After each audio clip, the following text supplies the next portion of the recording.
Three of the world's most powerful financial figures, Timothy Geithner, Larry Summers, and Hank Paulson, stood before a room of 300 elite business leaders discussing their handling of the 2008 financial crisis. In that room, only one person stood up to challenge them face to face about their actions. That person is our guest today, Lawrence Lepard. Larry, what compelled you to stand alone against these financial titans in their own sanctuary? Well, as my wife would say, it's because I'm a whack job. I could feel the weight of hundreds of angry stares. The air in the auditorium was thick with tension. I had shattered the unspoken code of compliance. You know, it was really a gross event, okay? So it was 10 years after the 2008 bailouts were really a big crime, in my opinion. And, you know, these guys were doing a victory lap. They were really kind of chest thumping. Do you know what I mean? Mm-hmm. About we did the right thing, and don't you guys all agree that we did the right thing? I mean, that was the nature of the presentation. And I'm actually kind of surprised they even asked the question because they opened themselves up. But maybe they were trying to think, oh, let's see if anybody here, you know, doesn't buy the shit, right? Doesn't buy the story. And sure enough, I was that guy. You know what I mean? As Preston Pish said, he said, I'm reading this part and I'm thinking to myself, that's not easy, man. I mean, no, he's thinking to myself, oh no, Larry, please don't. Please don't. Please don't. You know, you guys are sitting there pounding yourself on the chest over something that you know, and I know they know that it was unethical and that it wasn't right. And what they wanted is they wanted somebody to challenge them, because then what happened is Geithner went into this big soliloquy on how what I was proposing was Old Testament justice of an eye for an eye, and that in the modern world that didn't make sense. Everyone ended up blind. We had to help the bankers, to help the system, to help the people, and that's horseshit. I mean, I haven't in the book. There's an alternative theory of what they could have done, and so I just said it, and you know, but it didn't go over very well at all. I got some really snide comments. I got a lot of, nasty feedback, etc.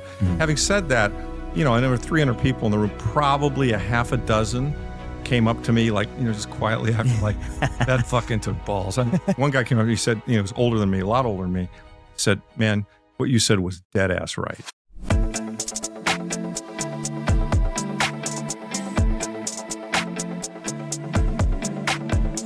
Welcome back to another episode of Cypherpunk'd, where we explore money's history, crypto's future, and Web3's role in advancing human rights, freedom, and digital liberty. Today's guest is Lawrence Lepard, managing partner at Equity Management Associates and author of The Big Print. Larry is a vocal advocate for sound money principles and has been investing in gold, silver, and Bitcoin since the 2008 global financial crisis. Today, we're kicking off our special deep dive series on Larry's book, The Big Print, with our very first episode. We will explore Larry's personal journey toward monetary truth and understand the fundamental thesis that drives his work, that fixing the money is the key to fixing our world. That's correct. Thank you for having me on, man. Welcome, my friend. It's nice to have you here. Yeah, good to be here. Enjoy your show. So, why did you decide to write this book, Larry? Yeah, that's a great question. You know, it is a lot of funny things kind of came together. And they say when you do things in life, sometimes you get tapped on the shoulder, you know, by some higher power. And I think that might have kind of occurred here. So a number of things happened in early 2024. One, I had a woman reach out to me and said, I've been following you on Twitter. You've got a lot of interesting things to say. Have you ever thought about writing a book? I never had thought about writing a book. And so she kind of planted the idea in my mind. And then and she wanted to help me ghostwrite it. And we worked together for a little while. And I decided that wasn't what I wanted to do, use a ghostwriter. I thought I'd just write it myself. But but she said something to me that really resonated with me. She said, you know, Larry, books can change the world. And I'm kind of like, whoa, that's powerful.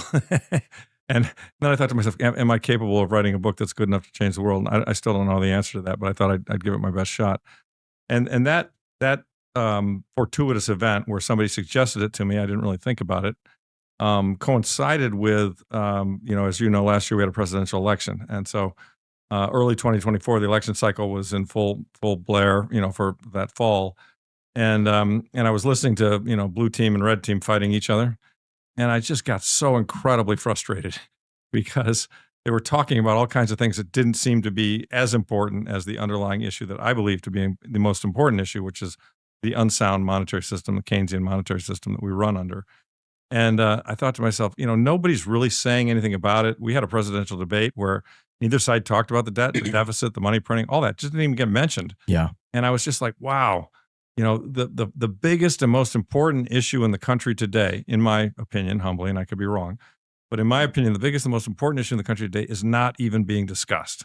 It's like, what's going on? You know, I'm living in an alternate universe. And so I thought, well, maybe if I write a book and scream loud enough about it and explain it to people in terms that they can understand, maybe that'll be a catalyst for future generations of sound money warriors, which, I consider everybody in the Bitcoin and gold world to be a sound money warrior. We're tired of this broken system. So that was kind of what did it. And then the other thing that kind of held me back for a while is I surveyed the other Bitcoin books, and I looked out there, and there's some really great Bitcoin books. And I relied heavily on them, by the way, and borrowed from them and give them credit for it. Particularly Safe's book, the Bitcoin Standard, Lynn's book, Broken Money. Fantastic book. Jeff's book, The Price of Tomorrow, Deflation, Why It's Important. And others, many others, Nick Baudia's books, et cetera. And I thought, well, do we really need another Bitcoin book, right? And then I remember I've given away a ton of Safe's books to friends, and the reaction I often got, people didn't read it; they bogged down in it. Great book. It's really intellectual. It's fantastic. It is the standard, literally, for books on this stuff. But I realize that the average American is not going to read a textbook about Austrian economics and Keynesianism and the broken monetary system. So if somebody ought to write a book that was engaging enough for people to read, that had some stories, and because people watch reality TV, people want stories, people want a narrative. I thought, well, maybe I could write a narrative, because I've lived through this stuff for the last my whole career. Maybe I could write a narrative that would capture people, and so therefore they would actually read the book. And so that was my plan. Is I'm going to write the story as a narrative. I'm going to explain why the monetary system's broken. And that's the bad news. That's the first half of the book. As you know, the book's divided up into problem and solution. First half is the problem, and full explanation of how we got here. It took a lot of steps, many years. And then, of course, the second half is the solution, how we fix it, including a policy response and a presidential speech. And, it's not all bad news, folks. I mean, yes, things aren't right. Things are broken. People are suffering, but there is a helpful solution emerging, very helpful. And people need to be aware of that. And I don't think many people are aware of that either. So those things kind of came together to create the book. What I like about it is that, and you kind of touched on this, where like the Bitcoin Standard is like a fantastic book, but like you kind of have to be interested in Bitcoin. Right. If you have no interest in Bitcoin, you're like, you're not, you know nothing about it. Like you're not just going to buy that book, right? Right. Whereas like your book is like, aside from the foreword by Max, it's like Bitcoin isn't even discussed until like second half, second half of the book, right? So it's like all this other stuff, this history of what's happening, what's going on, ways to look at the world, stories about stuff that's happened. It's extremely engaging. It kind of pulls you in, and then it says, "Hey, here's the solution." Right? Here's a big part of the solution. Exactly. I mean, you're getting screwed. I mean, the system is set up to screw the average person, and that's depressing. Let's face it. I mean, things are really broken. My 20-year-old kids can't buy houses. I mean, we all go to the grocery store. It's a nightmare. Man, I was on the plane. I've been traveling a lot, and I told you I'm running on 2 hours of sleep right now, just getting back. But when I was on the plane, I was having a conversation with one of my guys who was with me, and like he's looking to buy a house, but like I bought my house like 7-8 years ago. Like I bought a house, and like it's like tripled in value, but like has it really tripled in value? And like I'm like, my house now is worth like 3 times, and we're talking million plus dollars. It's like I paid like 1/3 of what it's worth. And and not only that, but you were lucky, and I was lucky with low interest rates. I got I'm at like 2.15%. Exactly. So like I pinged the bottom, right? I refied the bottom. I'm like, this is funny. This I believe is the 30-year mortgage rate today is close to 7. It's in the 6s. Yeah. So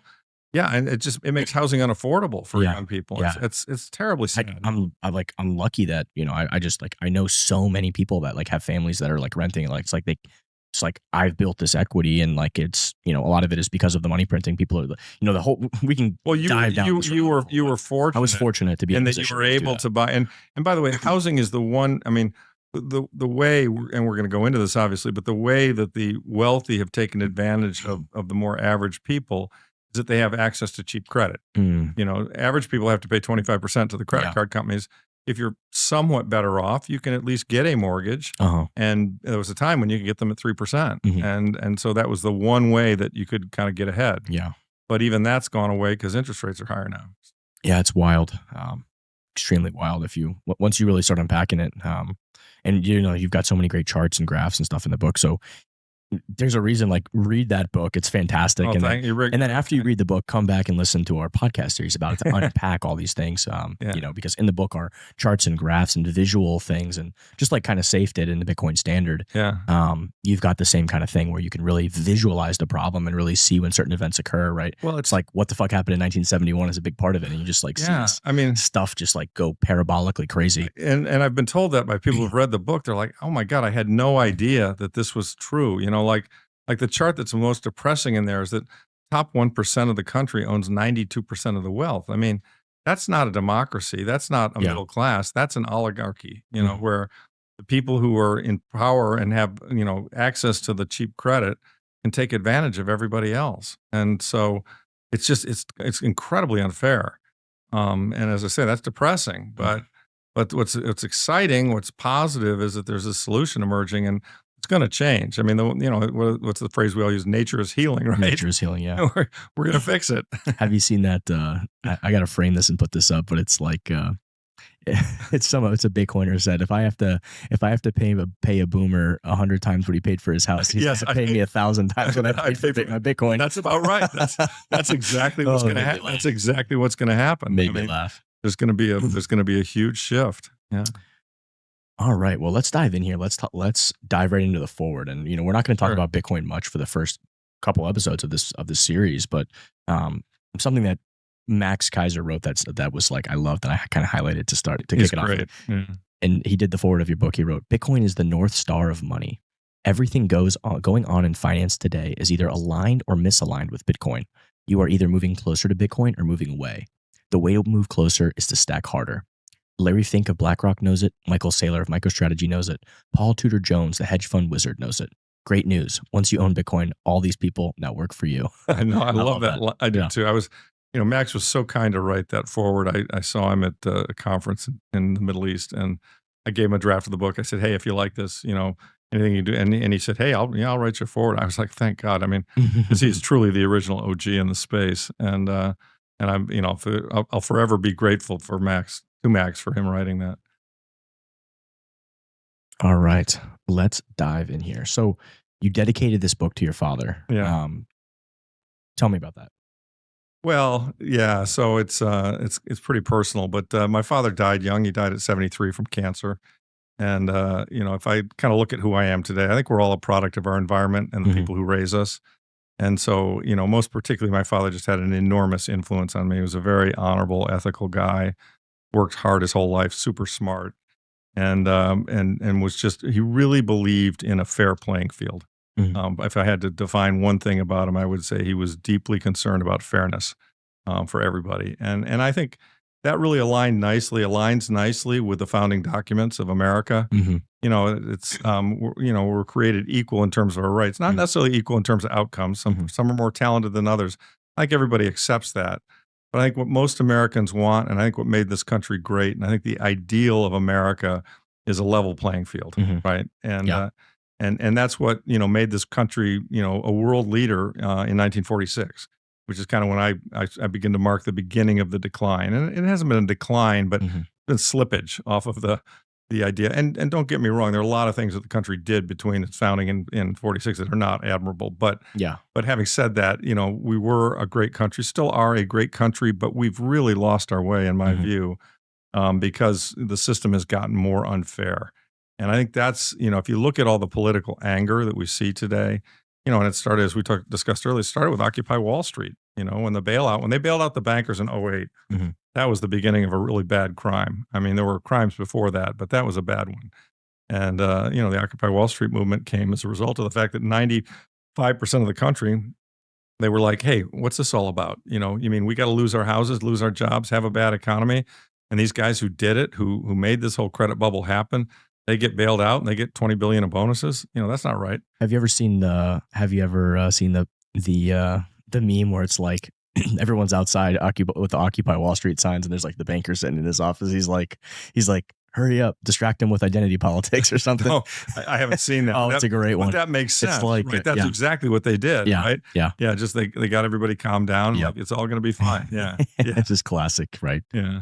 And again, I think it is by design. What you're describing is like, here's the real elephant in the room, and everybody, the conversation is over here about like, what color did you paint your toenails? And meanwhile, right. Yeah.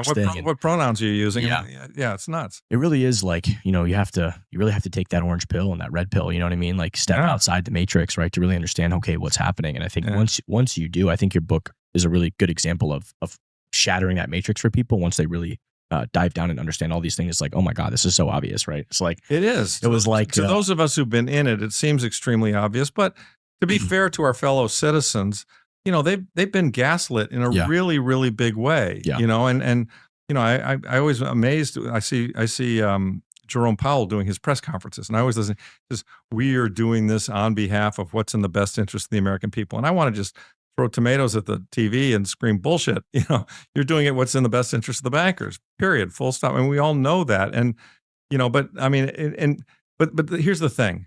All of those illusions are starting to get broken, right? Yeah. I mean, COVID is a perfect example, right? I mean, everybody bought in, not everybody, some of us didn't, but many people bought into the narrative. But now it's been proven that the narrative was wrong, and we were gaslit throughout the whole thing. And so, I mean, there's another chart in the book that shows, I mean, what percentage of the people trust the government? It's down. It's like down to nothing. It's down to like 15 or 20%. The media, the government is like, it's. Yeah. I mean, it's so. Trust has been broken and lost. Totally. And the part of the reason, and the book talks about this as well, is that that's all occurred, and which I think saved us in a big way. Two things have saved us. The internet saved us in terms of information, right? I mean, it used to be what the New York Times said, that was just truth. That was reality. That was reality. That was truth. You had to accept it. Or what the three major networks said. That was truth and reality. And then, of course, you had the cable networks. But, now with the internet and with all these alternative voices of truth, being broadcast, I mean, Tucker and Joe Rogan and, podcasts like yours, I mean, just all these things, you can get honest information, and people can make their own choice. Make their own choices as to who's different. Yeah, as to who's telling them the truth. And, okay, maybe that's not the truth, but I'm going to listen to the alternative view. And so that, I think, is really changing things, and in a positive manner. And, eventually these old sclerotic institutions and, big things like the government and the networks and, the people in power who have been gaslighting us, they're going to fail.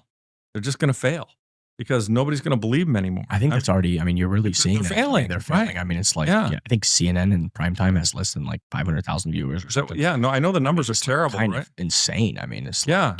I mean, and it's, I kind of, there's a good parallel. I mean, I remember watching the Soviet Union fail in '89, and most of the Soviets knew that TASS was lying to them. You know what I mean? I mean, this was not like a revelation. They all kind of were smart, but eventually the whole thing just kind of disintegrated because they couldn't keep the lie going any longer. Yeah, and I think there's a similar thing taking place here. Interesting.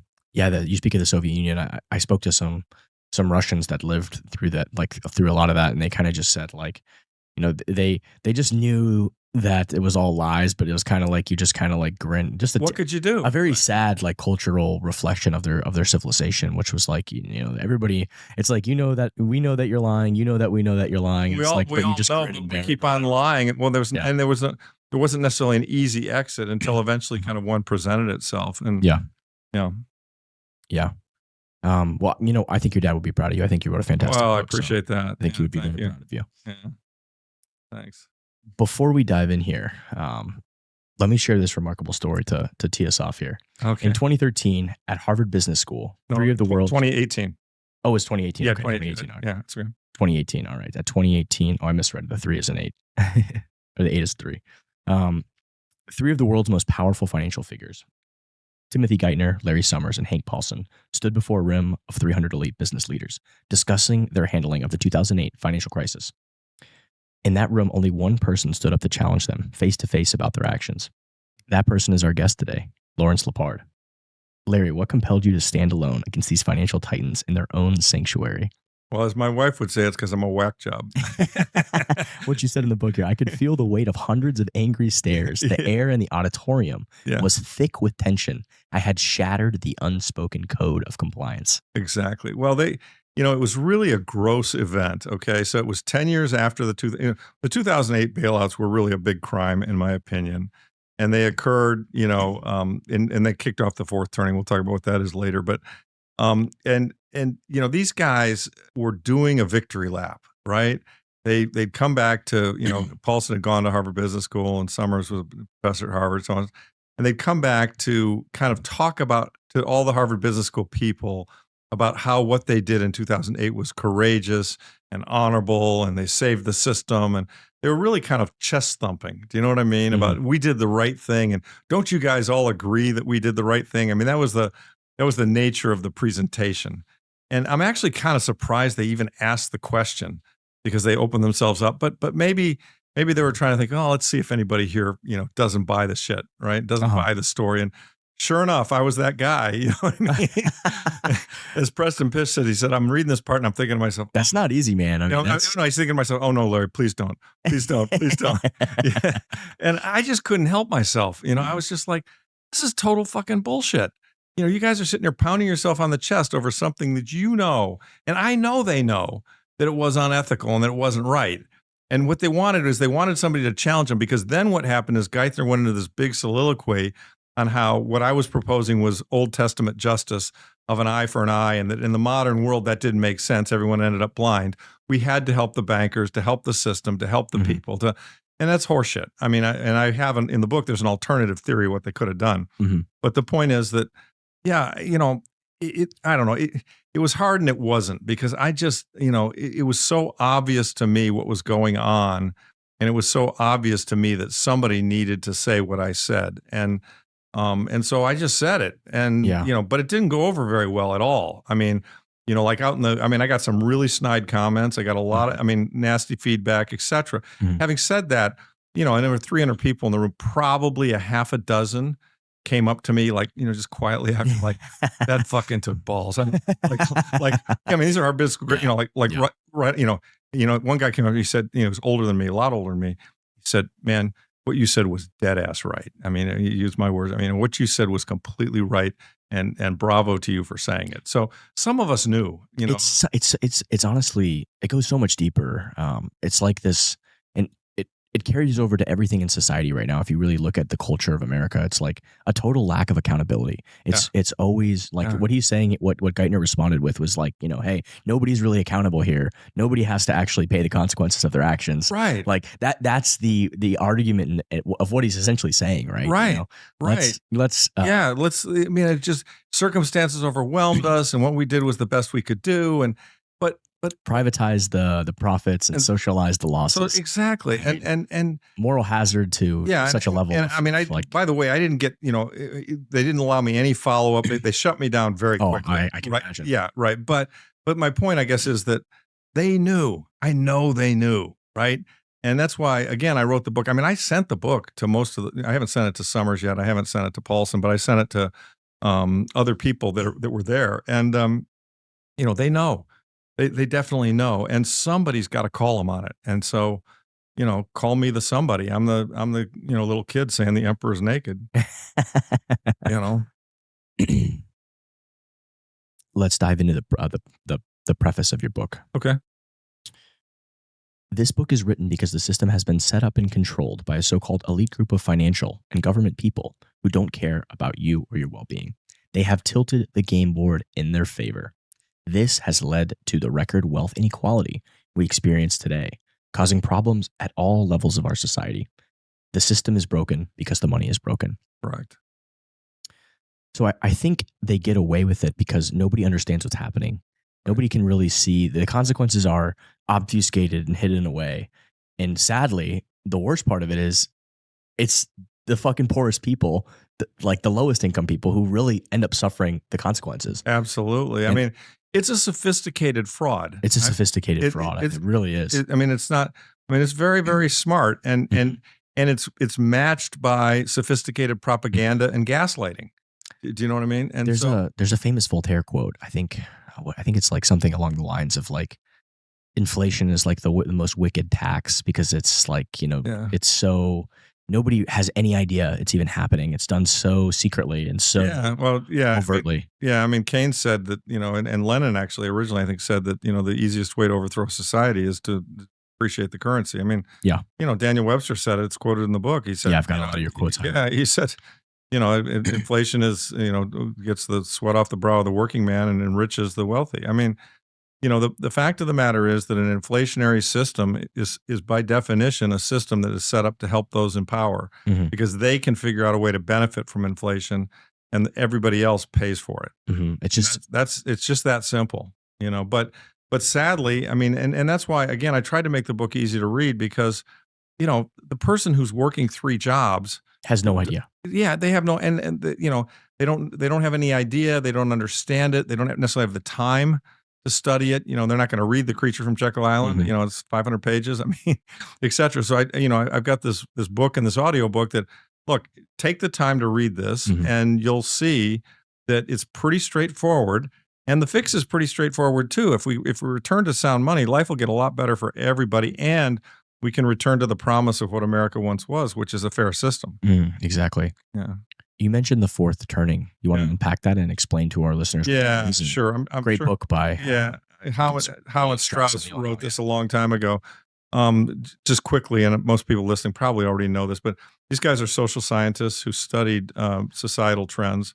And what they posit, and I think have shown historically looking backwards, is that societies go through major rule changes every kind of 80 or 90 years. The basis on which society is run changes, and then it divides up. In those 80-year periods, you can divide them up into 4 20-year periods. Each was a generation.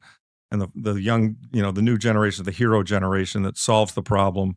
And then, of course, you have the other 2 middle and the senior generation. But the long story short is that a crisis occurs and all the rules change. And so let's take just as an example in the United States. The last fourth turning was the Depression and World War II.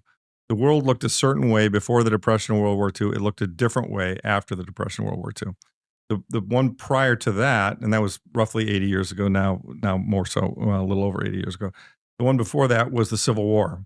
So America was a certain way before the Civil War. America was a different country after the Civil War. Before that, the fourth turning, and interesting, that's 1865. The other one was 1776. So again, kind of 80 or 90 years prior, the American Revolution, right? Where, the states are living and they're part of the, the colonies of Britain, and they've got the crown as the master political entity. And, they get slapped with some taxes and putting up, soldiers in their homes. And they're like, hey, this sucks. We're not doing this. Fuck you. We can rule ourselves. And so, we fought a war over it and we became an independent nation. And so each, and the generation that goes through it, your generation is the hero generation that fixes the problem. But right now we're right in the heat of the problem. The problem, and this fourth turning, in my opinion, is about what the banking system and what we're going to call money. It's Robert Breedlove's, well-titled series, What is Money, is the issue of this fourth turning. And it's occurred because the Keynesian model, and to define that, John Maynard Keynes was an economist in the 30s who set up the model that said that governments should deficit spend and print money in order to keep economies humming.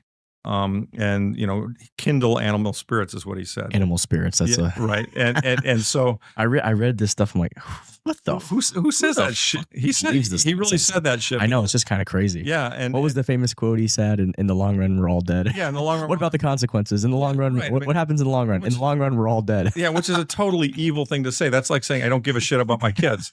I mean, we can enact good policies, and if they don't, somebody said, but sir, in the long run, that won't be a good policy. It doesn't matter. In the long run, we're all dead. Well, no, you're not. Your kids are around. And of course, he didn't have any kids, so it didn't matter to him. But yeah. But the point is that this Keynesian system that we have of more debt, more spending, et cetera, has reached its natural endpoint because the debt now is so excessive. The money printing is so excessive. The inflation is bad, and in my opinion, only going to get worse. And therefore, this system will break down. And just out of necessity, we will have to return to sound money. So the book was written in part to educate people about that process and what's happening, to tell them how to protect themselves. And then also it's kind of a political cry because at some point in the next 5 to 10 years, this issue is going to get bigger and uglier. And how long we have to suffer from it and how we deal with it are going to be impacted by who we vote for. And I suspect what will happen is some more sound money politicians will arise. People like Lummis, people like RFK, et cetera. And we will return to a sound money system, and our world will get better. So I think it was Hayek that said, I want to say it was Hayek that was talking to Keynes and kind of said, like, the one thing you're not thinking about in your models is, because Keynes essentially said, hey, when economies are good, we'll stop the spending, right? Correct. But Hayek was like, no, that's never going to happen, right? There's like, who's going to want to stop the spending, because it's an easy Band-Aid to patch over any problem. And Hayek was absolutely proven right if you look at history. Of course. I mean, to defend Keynes, I mean, he did say, we deficit spend in slow times, and then of course you run surpluses and cut back in rich times. And Hayek called him out on it. This is never going to That's happen. not going to happen. It's just human nature. You're not accounting for human nature. They will never cut back. So I hope you're right that we're going to get some sound money politicians, and we certainly have some that are kind of, on the periphery. But again, when you get in power and there's a problem, it's like, everything goes out the window. We got a long way to go. Yeah, we got a long way to go. So I got two questions about this. My first question is, I know you've mentioned Ray Dalio a lot in your book. Have you read his long-term cycle theory? All of it. Do you think this is very similar to the fourth turning? It's a part of all that? Absolutely. Do you think that's like... Ray's work is great. In fact, I just sent him a book. I hope he reads it. I don't know if he will or not. I sent his whole team. We'll tag him on this podcast. Read the book, Ray. I sent his whole team books, actually, all the top guys, because one of my friends used to work at Bridgewater. But he does a brilliant job of talking really about the same thing. He totally understands it. He understands the role of gold. He's actually become a Bitcoiner now, as you've probably noticed. He's definitely. He understands that Bitcoin is digital gold, and so I've watched him. Like so many, he's kind of getting it. But yes, it's the same thing, and these cycles are repeating. And honestly, that's one of the mistakes I think a lot of investors, investment advisors who we were talking about earlier, and others make is, in looking at things, they don't look at history far enough back. They don't understand the multi-decade and multi-century kind of trends that take place. I mean, one of the ones I think everyone's missing right now is that from 1980 till 2020, we really had kind of a deflationary trend based on a lot of things, based on technology, based on the internet, based on China price. There were a lot of things working in the favor of deflation. We still have that, I think, with AI. I think that's still there. That headwind's still there. Jeff points out, I mean, in fact, the deflation the technology advancement is accelerating and making the deflation worse. Jeff's brilliant point, as his book points out, is that, it's impossible to run a credit-based monetary system that has to expand in a deflationary world. Because the only way to do that is to print the money to make up the difference. I'm actually hoping to have Jeff on right after your series to really hammer all this home. I wanted to get you in first because it just kind of sets it up, and then he can. He's a good friend and he's brilliant. And he will do a very nice job of. We're just trying to find the right dates because he's got to travel. And he's great, and he will do a very nice job of taking through that. And I relied heavily on his book in writing mine. I mean, again, this book is not like, I didn't have any brilliant insights here, I don't think. I think you do. Well, I mean, here's what hold on, let me just say this. I mean, like, this is a brilliant insight right here. I believe that we are in the midst of another fourth turning, and the problem we must resolve is, what is money? Well, I mean, that's a fucking brilliant insight. Maybe not. Well, whatever. But I guess the point I'm trying to make is what I think. Here's where I will. I got to follow up on that too. Yeah, here's where I will pat myself on the back. What I think I did was, I think I pulled together a lot of ideas in a way that's very understandable for anybody. Yes. And that's and that's what I'm good at, right? And so I thought to myself, and that's why I wrote the book. I thought, you know what? Nobody's really done this in a way that you could give it to anybody. You don't have to, you don't have to have a college degree. It doesn't matter. You could just read this book and go, oh, I see what's going on. I now understand why my groceries cost more. I understand how the system is set up to make that happen. It's not greedy corporations. It's not what what Elizabeth Warren is telling us, right? It's a system that's set up that way. It's working as intended for them because they get rich, you know, and not for us because we pay the price, So my follow-up question here is based on your insight here, this fourth turning, and our hero generation needs to resolve this. We discussed all the previous fourth turnings, right? We've got the Revolutionary War, we've got the Civil War, we've got the World Wars. Is this time, are we going to have another war? Or is Bitcoin this peaceful opt-out of the system that prevents war? What do you think about that? Look, actually, and I want you to ask Jeff this when you get him on. I will for sure. Yeah, I want you to ask him because we differ on this. I think he's afraid we'll have a kinetic war. I'm not sure of that, but I've heard him say that in the past. just because, humans are humans and, you have the weapons, you're going to use them.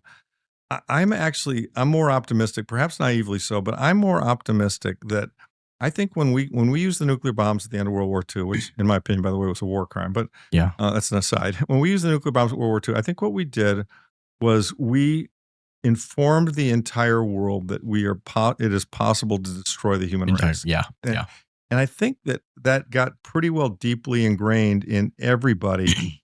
And I don't think anyone's going to ever use a nuclear weapon. I hope you're right. I really do. I mean, unless you got a total madman, there's no rational person that would think about doing it, knowing that it would destroy the world. I mean, it really would. I mean, it would. Weapons have gotten even more advanced since then. Yeah, I've seen all the simulations. They've seen all the simulations. We all know it would. I think it's like 30 nukes and the whole world's done. It goes in the atmosphere and you can't see the sun. I mean, it's like game over. Yeah, it's like we're all done. This whole this pale blue dot that right. Have you ever watched the Carl Sagan video, The Pale Blue Dot? Yeah. Oh, it's such a great video. Yeah, I mean, it's so. I think I really believe that absent kind of the bad person getting a hold of one and maybe look, honestly, if I were president, or the notion if anyone were nuclear attacked, I would say don't respond. I mean, just in other words, it's nuts. The whole notion that we can fight a nuclear war and have the world continue to exist, it's just not realistic. And so I actually think we might get through this without a kinetic war. I should say a kinetic world-ending nuclear war. It doesn't mean there aren't going to continue to be these proxy war skirmishes. Yeah, at the margin. I really hope that ends. I mean, but like as an example, I look at like Taiwan, right? There could be a war surrounding Taiwan, but would it go nuclear? Not necessarily. I would be. Taiwan should have nukes. I'm surprised that if they don't, I think that's all that needs to be said to stop that war is we slip them 5 nukes, and it's like, hey, you want to attack us? We got 5 nukes. Don't do it. Yeah, I don't know. I wouldn't go in that direction. I think what we should be working towards is just worldwide nuclear disarmament, and I think there are a lot of rational people in the world that would like to work in that direction. But that's just, it's like kind of saying like everyone, all the good guys put away your guns, right? Like the way I think about it is like idealistically, I agree with you, but rationally and the game theory just doesn't. It's like but if it's a game that nobody can win, why should anybody want to have them? I mean, the guns are different. It feels the same. It feels like every country should just have a nuke, and then we all respect each other. It's like, hey, we can end you, you can end us. Let's maybe. I just think it's game theoretical because look at the countries that are being invaded. Right, where are all the proxy wars happening? The countries that don't have nukes. They don't have nukes. Fair enough. Fair enough. Yeah. All that's open for debate. And it's, geopolitical theory is not something I think a lot about, but I believe though that we can go through this fourth turning without having a nuclear war. And I believe we can go through it without having a major war. I think that there will be, significant changes coming out of this. I'm not sure that the nation states will look exactly as they look now. I'm not sure that. Have you read The Sovereign Individual? Yeah. Oh, it's one of my favorite books. Me too. I think such a great book. Yeah. I think that, I think currencies will clearly not look the way they look now. Yeah. But I think what's going on, to me, the internet, Bitcoin, the decentralization that we're seeing, it's kind of destroying the need for these big centralized sclerotic things called governments. If I look at the federal government, what do I want First of all, do we even need a federal government? Couldn't we have 50 state governments? I think that, honestly, Larry, that you say that, like I have more affinity to the state of Florida than I feel like I do to all the crazy stuff happening in the United States. It's like, I feel like I'm a Floridian. I know I'm American, but it's like, right. If Florida succeeded, like I would be, and I didn't have to pay fucking 40% of my income to the federal government for them to buy bombs and weapons and do all this crazy shit that's happening. All these USAID scams and everything. It's like, I would gladly just say, hey, I'll be a Floridian and I'm good. And I'm 0% state income tax and we pay property taxes and we pay our sales tax. And that's that, right? Right. The theory is you need a national government for national defense. For defense, yeah. But if you can kind of de-arm the world and national defense doesn't become an issue, then what does the federal government really do? And I've talked about this a lot. And Doug Casey, I think, was the originator of these ideas. My view is the government should just be a fair referee. Yeah. And I want a government that runs courts and has a police force. So I want psychopaths to go to jail. Protect property rights. Yeah, and I want people who cheat to be, locked up and put in jail, and I want courts to enforce the rules. So, and my sense is that we could do that for like, 10% VAT. That's pretty much the conclusion, and that's why the tithe historically through history has been like 10%, right? 10 fingers, 10% people pay it. If somebody told me, or you got everything you do, you got to give 10% for the common good to make sure that the roads are working and that we have courts, I think people wouldn't complain about that. I'd be like, that's great. That's fine. Sign me up. It sucks, but I'm willing to do it. People would just, we would just not. It doesn't matter if you're rich or you're poor. It's 10% straight across the board. I love it. Right. And so, but maybe that's where we'll go. Right. But, they inserted themselves into all these other areas. It's unbelievable. Right. History is like, I just got done doing my series with Dominic Frisby on his book, Daylight Robbery, which is the story of the history of taxation. And, I'm super proud of how the series turned out. And like, he's great. You go through history and look at how taxing different civilizations taxed and did things. And, you kind of come to the conclusion of pretty much what you just said at the end. I mean, it's kind of like this very minimal, just fair, like that's it is probably the ideal solution. And when governments and these things bloat and grow, and this happened, 6,000 years ago, the same way in ancient Sumer, and they're writing some of the things about this in ancient documents that you read. It's like the same thing is happening now. You go through the Middle Ages and, even the Islamic caliphates, and they're writing the same things when the governments grew too big. And it's kind of like these fourth turnings, these cycles. It's a problem. Yeah. It's just a problem. But it's tricky, but it could be a solvable problem, in my opinion. Do you see Bitcoin as the game theory behind Bitcoin and how it's this peaceful kind of digital property where it kind of takes away certain incentives? Like if you look at like a lot of the world wars, it's all about, stealing items, property, gold especially is a big one with Hitler trying to go after all the gold reserves. Yeah. With Bitcoin, it kind of like, it's not even possible. Like if you do all this war, like it's not like you can get the gold to pay for it anymore. Yeah. It's kind of like this.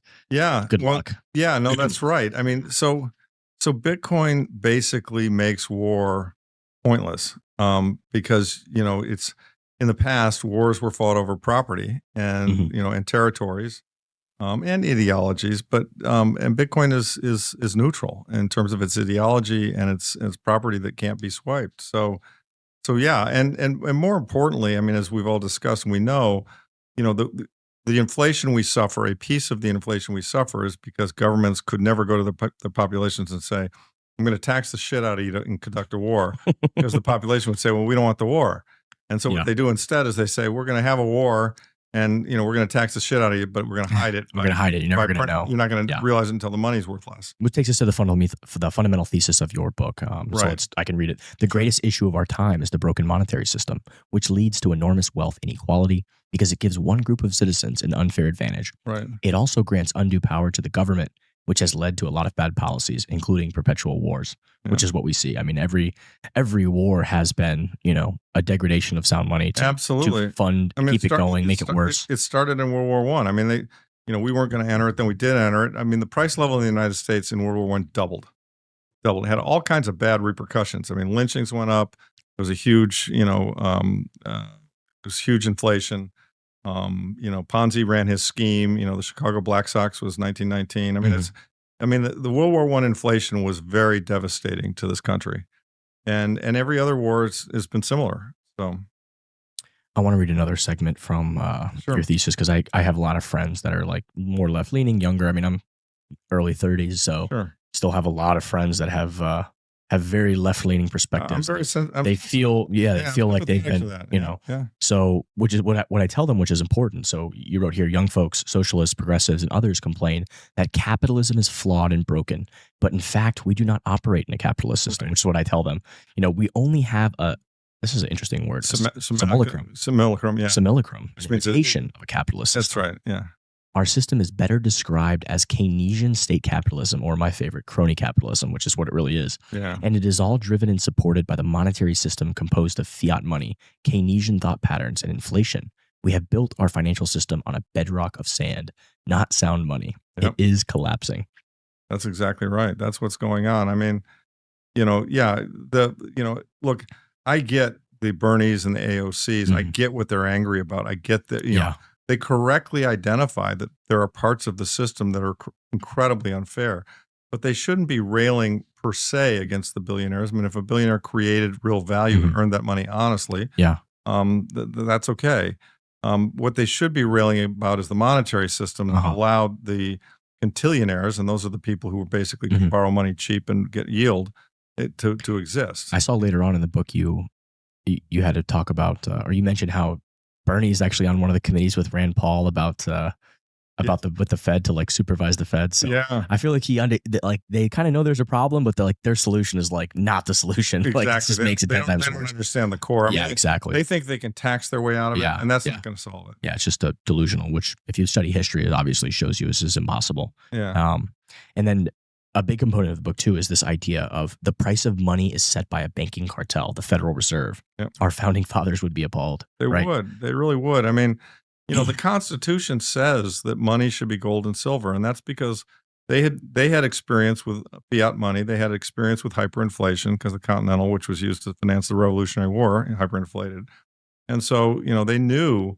I mean, there's some great quotes in the book about all the fraud that comes from paper money, and it actually kind of reminds me of the crypto space, right? I mean, all these cryptocurrencies are frauds, ex-Bitcoin, and so as a result.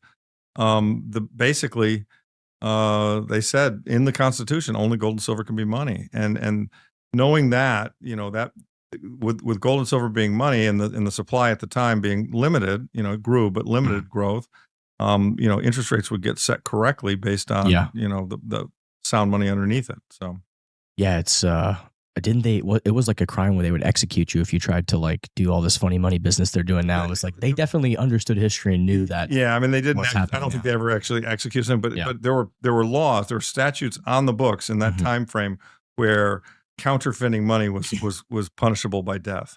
Which actually there's a great line in there from Edward Griffin in The Creature of Jekyll Island says. If that law were enforced today, do you remember this? The Senate, the Congress, the Treasury Department, and the presidency would all be facing the death penalty because they all counterfeit money in the Federal Reserve. It's so crazy to me that we don't have any kind of group board that sets the price of eggs or gas, or we understand intuitively how fucking ridiculous that is, right? Right. Like everyone's like, we know that doesn't work. We know how ridiculous that is. Right. Yet for the most important good in all of society, money itself, we believe that for money itself, that needs to happen. Like to me, that is just, it blows my mind. It's so absurd. It's such a disconnect, right? I mean, it's like, Judy Shelton does a great job of laying that out, how, in Russia, they set the price of grain. I mean, and they had all kinds of, famine because they set it too low. I mean, yes, everything for a society to work, for markets to work, for capitalism to work, the prices need to be set in a free market environment. Well, the price of money should be set by the free market, and it should be a balance between savers who have excess money and investment projects which need capital to try to grow. And so the two should meet in the middle and say, this is the right interest rate.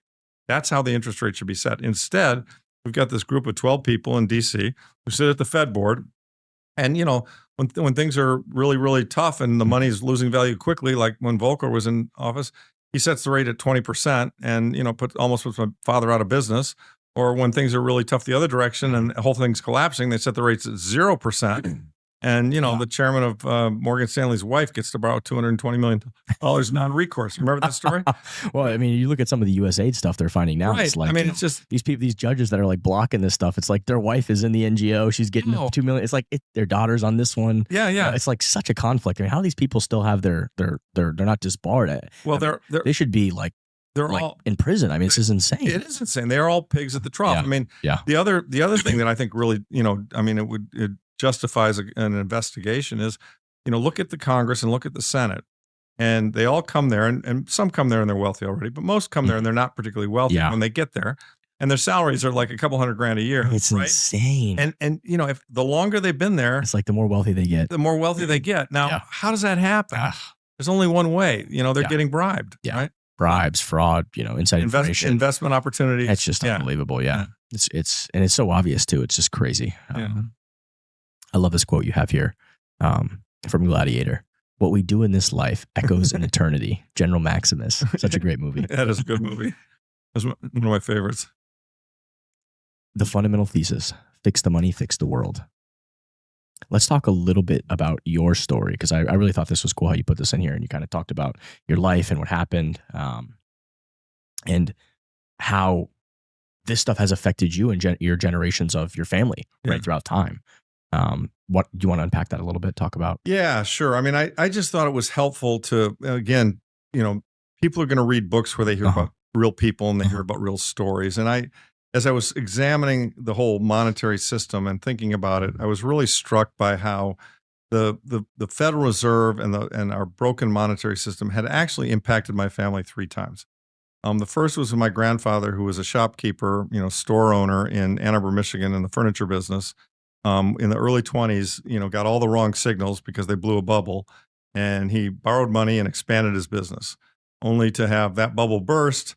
And he spent the next 10 years begging the bank to stay in business. And, Oh, man. Yeah, and it really scarred my grandmother. I mean, on her deathbed, she was talking about how they don't have any debt. They don't have any debt. I mean, it was a horrible experience for them. And so, again, and this was right after the Fed had been created. The Fed was created in 1913, and here we are. They immediately went and financed the war, and then they immediately blew a bubble after the war. So that's instance one. I can't remember if it was on Mises or Hayek that basically was predicted and said, hey, like, you do this, like, you're trying to smooth out these little boom and busts. You're going to make it worse. You're going to have a major catastrophe on your hands here. Like, you're really going to miss a line. I think it was von Mises. Was it von Mises? Because I think Hayek was still pretty young at the time. But he literally said that, hey, you're going to create the mother of all bubbles. And then, and they did. Sure enough, they did. It was like, just like he predicted. It was like, the roaring 20s and just totally misalignment of the signals to the market, and just boom, the bubble of all bubbles. Yeah. Great Depression. And then, much later than that, in 79, 80, we went off the gold standard 71, which is a big crime. And of course, we didn't have to do that, but we did. Nixon did. And that led to a lot of inflation in the 70s. In order to tame that, Volcker took interest rates at 20%, right? Well, my father, running the same business, had a couple $1 million of furniture inventory sitting in his warehouses and had to pay 20% interest rates on it, and almost bankrupted him. So, wow. And I remember it very clearly. I mean, I remember eating tuna fish sandwiches because, times were tight, right? I mean, we weren't doing very well. And I remember the stress that he was under, the fear that he felt and our family felt. And so there was that. And then the final time was not nearly as bad because I was doing fine, but it was what cemented in my mind the notion that this thing is really broken. Really rigged, yeah. And rigged against us was the short selling stuff. Yeah. So it's 2008 and I've got the Michael Burry trade on. Michael Burry is the guy from The Big Short, who understood the housing bubble. I did. You just knew how corrupted bad it was. Yeah, I did too. This is going to pop. I did too, and I knew it was going to pop. I didn't even know what a CDS was. I mean, he obviously found a much more highly levered way to play it and made a lot of money doing so. I was just running an investment fund. I was like, these things are overvalued, so I'm going to short them. And I shorted all the financials. Lehman, Freddie Mac, Fannie Mae, Ambac, AIG, all of them, and countrywide. And the GFC hit, and right in the middle of it, the SEC came out and they changed the rules. They said, you can't short these stocks anymore. So what happened? Like, I had to cover within my broker called me and said, you got to cover the stocks. Well, as you might imagine, they were all up 20% or more in like the space of 3 or 4 days. And so I went into that, I had a huge profit going for the year because I'd been right into early September, and I was forced out of those positions. And I ended up the year down like 6%. That's insane. Yeah, because they changed the rules. And so this was, once again, I mean, the bankers got bailed out, and me, who was just an investor trying to play honestly by the rules, they changed the rules on me. Yeah, to protect the people who were committing massive incompetence and fraud. Exactly. Shit, to protect scamming. To protect all of them. Yeah. The system. Yeah. Right? Yeah. And so, as you can imagine, that really was a seminal moment for me in my mind. I mean, at that point, I took the gloves off. It was like, okay, I mean, I come from the Midwest. I mean, the notion of not liking my government or going against my government, or I mean, don't get me wrong, because I'd read all the Kennedy stuff, so I understood that my government had some real corruption in it. But in general, I still kind of believed in the system up until 2008 in general. And that was just like the scales falling from my eyes. I was like, okay, I get it. This is totally rigged. All right, no mercy. I'm going to close out our first episode with a quote from your book. Yeah. Play by the rules and you still lose. Millions of other Americans have received the same message. Yeah, that's exactly right. Sad. We'll stop off here and we'll come back with our second episode.